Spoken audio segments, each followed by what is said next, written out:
And it is not yours. No, she is a Bordeaux vessel, La Gironde. She comes from India also, but she is not mine. Perhaps she has spoken to the Pharaon, and brings you some tidings of her. Shall I tell you plainly one thing, sir? I dread almost as much to receive any tidings of my vessel as to remain in doubt. Uncertainty is still hope. Then, in a low voice, Morrel added, This delay is not natural. The Pharaon left Calcutta on the 5th of February. She ought to have been here a month ago. What is that? Said the Englishman. What is the meaning of that noise? Oh, my God! Cried Morrel, turning pale. What is it? A loud noise was heard on the stairs of people moving hastily, and half-stifled sobs. Morrel rose and advanced to the door, but his strength failed him, and he sank into a chair. The two men remained opposite one another, Morrel trembling in every limb, the stranger gazing at him with an air of profound pity. The noise had ceased, but it seemed that Morrel expected something. Something had occasioned the noise, and something must follow. The stranger fancied he heard footsteps on the stairs, and that the footsteps, which were those of several persons, stopped at the door. A key was inserted in the lock of the first door, and the creaking of hinges was audible. There are only two persons who have the key to that door, murmured Morrel. Cocles and Julie. At this instant the second door opened, and the young girl, her eyes bathed with tears, appeared. Morrel rose tremblingly, supporting himself by the arm of the chair. He would have spoken, but his voice failed him. "Oh, father," said she, clasping her hands, "forgive your child for being the bearer of evil tidings." Morrel again changed color. Julie threw herself into his arms. Well, here we have one of our weird, absurd episodes where something's happening, but because we are only reading a page a day, there's not a lot to comment on.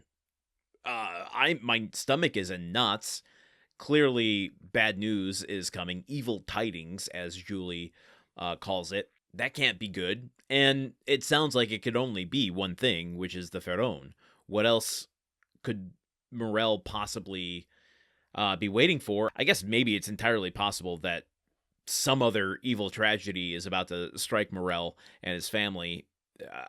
Something happened to his wife? I don't know. We haven't met her yet. But we have to wait till tomorrow to find out what's going on.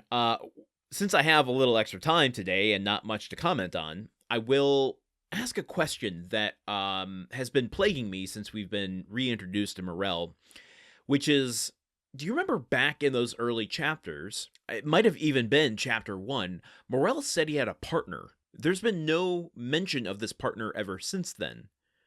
I'm wondering if I maybe misunderstood what he meant early on. Now that we're getting to the point where we are discovering all of the creditors or the investors in Morrel's business, I'm wondering if he meant them.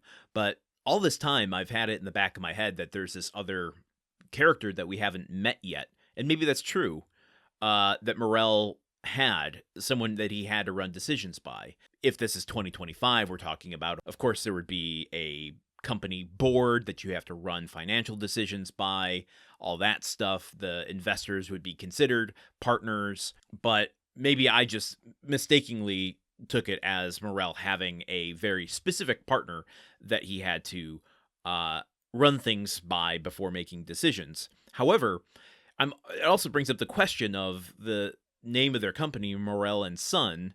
Is Morrel the Morrel in Morrel and Son, or is he the son in Morrel and Son? Since he talked about his father in the last passage being the former owner and person who established this company, maybe Morrel is the son in Morrel and Son. Maybe this is unnecessary to ask these questions for, but as we're in a point where the business is going under, does it serve the story narratively? Maybe, maybe not. But it does feel like an untied up piece of information that would be useful to know.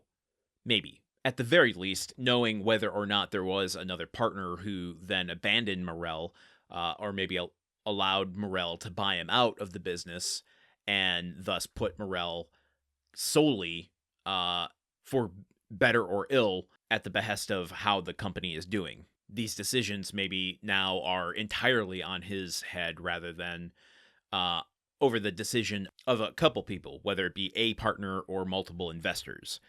So I don't know that we'll ever get the answer to that, but just something that's been in the back of my head, and today's the day I brought it up. So let's continue tomorrow to see what this evil tiding might be that Julie has to tell to her father. Oh, woe is me. Until tomorrow, you know where to find me. Okay, goodbye. The Countdown of Monte Cristo is part of the Gruntwork Podcast Network. This show is produced, edited, and hosted by Landon Solano. The original text of The Count of Monte Cristo by Alexander Dumas. Theme song by Magic Solo. If you want to support the show and others like it, visit patreon.com/gruntworkpod. Thank you for listening. See you tomorrow.